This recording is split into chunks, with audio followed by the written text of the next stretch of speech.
안녕하세요. 도장깨기TV 역사 재정립 Y3편입니다. 동아시아 DNA 설명으로 16,500년 전 조몬토기에 대해서 이해하실 수 있을 겁니다. 조몬토기는 기원전 14,540년에 일본의 북부 도쿠 지역에서 발견됩니다. 한국의 토기는 기원전 8,000년, 그러니까 10,000년 전에 해당되고요. 두 토기의 차이가 6,000년이 나는데 도대체 왜 6,000년이라는 차이가 나게 된 것일까요? 인류의 이동에 대한 학설은 여러 가지가 있지만 저는 기본적으로 지금 그림에 보이는 학설을 가지고 이야기를 합니다. 많은 학설 중에 어떤 것이 메인이고 주된 이동인지는 몰라요. 이 그림은 메인 이동 중에 하나로 주장이 되어지는 거고 제가 역사를 설명하는 데 있어서 굉장히 잘 부합되기 때문에 저는 이 이동을 채택하는 겁니다. 아프리카에 시작된 인류는 인도네시아 지역에 왔고 이 지역은 당시 육지였으며 순다랜드라고 명명하고 있습니다. 6만 년에서 4만 년 전 이 순다랜드에서 북상한 걸로 알려져 있습니다. 여기서 생각하셔야 할 게 6만 년과 4만 년은 굉장히 차이가 크다는 겁니다. 6만 년 전에 올라간 사람과 4만 년 전에 올라간 사람은 굉장히 큰 차이가 있다는 점 기억해 두시면 좋고요. 한국 지역, 즉 동북아 지역에서 5만 년 전에서 2만 년 전 유럽으로 이동했다라고 봅니다. 빨간 화살표에 해당이 됩니다. 그러면 이런 가정이 가능하죠. 6만 년 전 순다랜드에서 출발한 사람이 5만 년 전에 유럽에 도착했다. 굉장히 어려울 것 같다는 생각이 들지만 실질적으로 계산을 해보면 그렇게 어렵지가 않습니다. 만년이라는 기간이고요. 만년이라는 기간 동안 약 2만 킬로미터를 이동을 한 것입니다. 이것을 1년으로 따지면 2km예요. 1년에 십리도 아니고 오리, 1년에 오리를 가는 겁니다. 그러면은 6만 년 전에 출발한 사람이 5만 년 전에 유럽에 도착할 수 있습니다. 그렇게 어려운 이동은 아니라고 생각이 됩니다. 오른쪽 밑에 보시면 일본인 유전자라고도 불리는 일본 쪽에서 주장을 했겠죠. 아무튼 하플로 D 그룹의 분포도예요. 이 하플로 D는 중국 쪽 부분만 좀 없거나 옅어요. 하플로 D의 분포와 인류의 이동을 생각해 봤을 때 6만 년 전에서 4만 년 전 순다랜드에서 동북아로 이동을 했고 그 이동한 사람들이 하플로 D를 이루고 있었는데 그 다음 세력이 남쪽에서 북상함으로 해서 이렇게 밀린 형태라고 판단이 됩니다. 이 해석에 대해서는 반대 의견도 있어요. 중앙아시아 쪽에서 시작을 했다가 일본과 티베트로 밀렸다. 하지만 이 모양 자체를 보게 되면 중앙아시아에서 일본으로 밀렸다기보다는 남쪽에서 올라온 세력에 의해서 밀린 형태라고 저는 파악을 합니다. 제가 이 분야 전문가가 아니기 때문에 이런 의견과 저런 의견 중에서 하나를 채택한 것이고요. 저와 반대되는 의견이 과학적 근거가 더 많다면 언제고 이야기를 주시면 제가 당연히 조정을 합니다. 현재까지 제가 볼 때는 순다랜드에서 이동한 하플로그룹 D는 4만 년 이후 또 이동한 세력에 의해서 밀렸다라고 판단이 됩니다. 그 이동했다라고 추정이 되는 세력은 하플로그룹 O입니다. 오른편에 보시면 녹색으로 되어 있는데요. 이 하플로그룹 O와 하플로그룹 D를 봤을 때 하플로그룹 O가 하플로그룹 D를 밀어냈다라고 판단이 됩니다. 연도도 7만 년 전쯤에 생겨서 확산되었고 하플로그룹 O는 4만 년에서 3만 년 전에 생겨서 확산되었다. 확산되는 데는 5천년 만년 걸리겠죠. 말씀드린 대로 제가 아는 지식 범위 내에서 저는 동아시아의 D형 유전자가 먼저 퍼졌고 이후에 O형 유전자가 D형을 밀어냈다라고 판단합니다. 울산과학기술원 게놈연구소에서는 이렇게 발표를 했어요. 한민족은 3, 4만 년 전 극동으로 흘러들어와 북방이 된 남방계 수렵 채취인과 즉 남방계 수렵 채취인이 먼저 올라와서 북방인이 되었다는 겁니다. 그 북방인과 신석기 시대 1만 년 전쯤에 올라온 남방계 농경민족의 피가 섞여 형성됐다. 그러니까 3, 4만 년 전에 올라왔던 남방계와 1만 년 전 올라왔던 남방계가 어우러져 한민족이 형성됐다라고 발표를 했습니다. 이것과 지금 저의 주장이 완전히 일치한다고는 볼 수가 없어요. 두 가지 경우로 볼 수가 있는데 지금 말씀드린 것과 맞춰본다면 수렵 채취인을 D형으로 보는 거예요. 그리고 농경민족을 O로 보는 거죠. 7만 년 전쯤에 생긴 수렵 채취인이 3, 4만 년 전에 북상했고 3, 4만 년 전쯤에 생긴 O형 유전자가 1만 년 전쯤에 북상했다. 이랬을 수도 있어요. 혹은 수렵 채취인이나 농경민족이나 다 O형으로도 판단이 됩니다. 수렵 채취인은 먼저 형성된 O형이고 농경민족은 후에 생성된 O형이다 라고 볼 수도 있습니다. 이 정확한 시기에 대한 것은 증명하기가 어려운 상황이고요. 수렵 채취인과 농경민족이 다 O형이라 하더라도 그 이전 언젠가 O형이 D형을 밀어냈다라는 주장 또한 크게 문제가 되는 것은 아닙니다. 현재 한국인이 가지고 있는 유전자는 말씀드린 O형이 거의 70%를 차지하고요. 그리고 C형이 한 20% 정도 차지합니다. 이 C형은 약 1만 6천 년 전에 발생하여 아마도 바이칼 호수 지역에서 발생해서 남아한 듯 하다라고 추측하고 있습니다.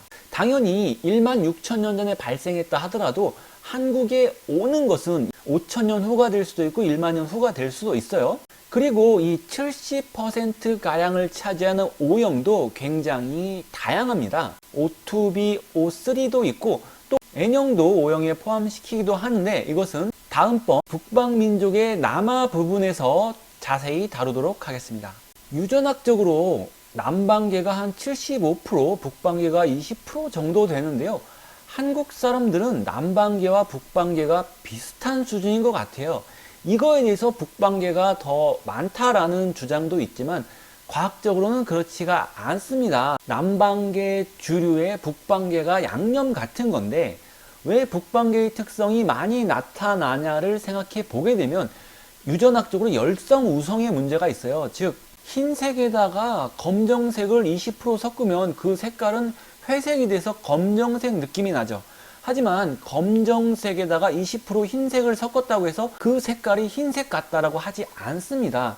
즉 남방계가 흰색 스타일이고 북방계가 검정색 스타일이라면 북방계가 많이 안 섞여도 결과는 북방계 느낌이 난다. 이렇게 생각이 됩니다. 이 북방계 C형의 이동에 대해서도 2020년 기사가 있는데요. 역시 울산과학기술연구원 쪽의 발표고요. 한국인에게 일어난 가장 최근의 혼혈화 시기는 북방의 선남방계 인족과 4,000년 전 급격히 팽창한 남중국 지역의 후남방계 인족이 3대7 정도의 비율로 혼합되면서 지리적으로 확산했다라고 이야기를 합니다. 저는 기존에 올라갔던 D나 O 등에서 분화한 C가 청동기, 철기 등의 문화를 가지고 남쪽으로 팽창을 했다라고 생각합니다. 남쪽에 자리 잡고 있던 O와 혼합되었다라고 판단합니다. 그 시기를 4,000년 전이라고 했는데요. 저는 5,000년 전에 시작해서 4,000년 전에 급격하게 혼합되었다라는 부분을 동의합니다.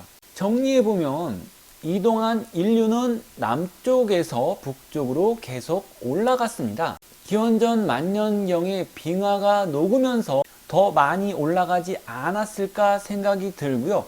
당연히 갔다가 내려온 사람도 있었겠지만 올라가는 세력이 주류고 내려오는 세력은 소수였다라고 판단을 합니다. 아무래도 올라간 사람들이 불 같은 게 더 필요했겠고 불을 사용하는 과정에서 불 옆에 광석이 있었고 녹아내리는 구리물이나 철물을 발견함으로 해서 청동기와 철기가 발달했을 거라고 생각합니다. 이 청동기와 철기를 발달시킨 세력은 기원전 2000년경에 확산이 됐다고 하는데요. 저는 소화연 문화 시절에 해당되는 기원전 3000년부터를 시작으로 보고 물론 본격적인 확산은 2000년이었을 수 있다라고 판단합니다. 그럼 이런 상황 속에서 조몬토기를 살펴보면요. 북방에서 형성됐다는 C형 유전자는 1만 6천 년 전 발생으로 보고 있어요. 그리고 남쪽 세력이 더 강했기 때문에 청동기와 철기가 생기면서 남하를 했겠죠. 저는 그 시점을 기원전 3000년 경으로 본다고 했고요. 조문토기는 16,500년 전에 발생을 했어요. 즉, 이 토기는 C형 유전자가 생겼다고 보는 시점 이전에 만들어졌다는 겁니다. 그렇기 때문에 이 북방의 C형 유전자와는 무관하다라고 판단이 되고요. 결국 조문토기는 남방형 D와 O 유전자 인류의 작품이라는 겁니다.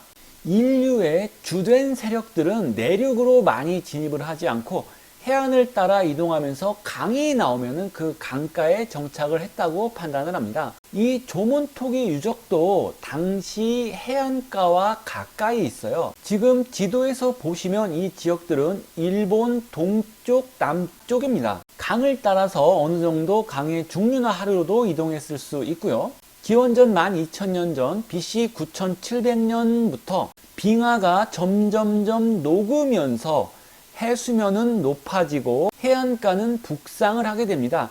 당연히 사람들도 북쪽으로 이동을 했고요.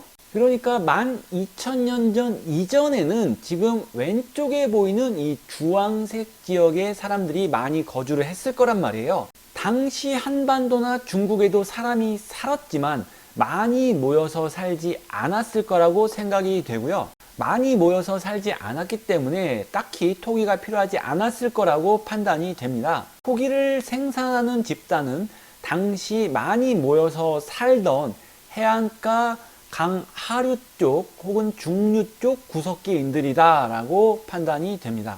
그러니까 17,000년 전에는 지금의 제주도 남부 지역에서 살던 사람들은 토기를 만들었을 수 있죠. 일본 남부나 동부에서 만들었는데 그 이동의 중간 라인인 지점에서 토기를 안 만들었다라고 할 수가 없습니다.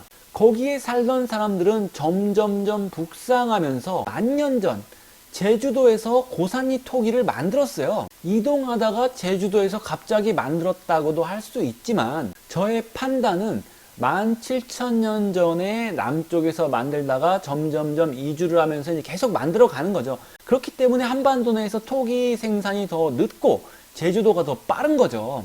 유전자 D형과 O형 인류는 해안을 따라 이동해 정착해 생활했는데 17,000여 년 전에는 한반도 이주 예정인 사람들이 제주도 남부 현 바다 지역에서 주로 살았을 가능성이 크다. 조문토기나 그 전 단계 토기를 만들었을 것으로 예상되며 바다로 바뀐 지역이기 때문에 발견되지 않을 뿐이다. 사편은 한국의 창세 신화입니다. 지금의 흐름에 맞추어서 제주도에 창세 신화가 있다는 것은 자연스럽다고 생각을 합니다. 남쪽에서 이동해서 제주도를 거쳐 한반도로 온 세력들이 있기 때문입니다.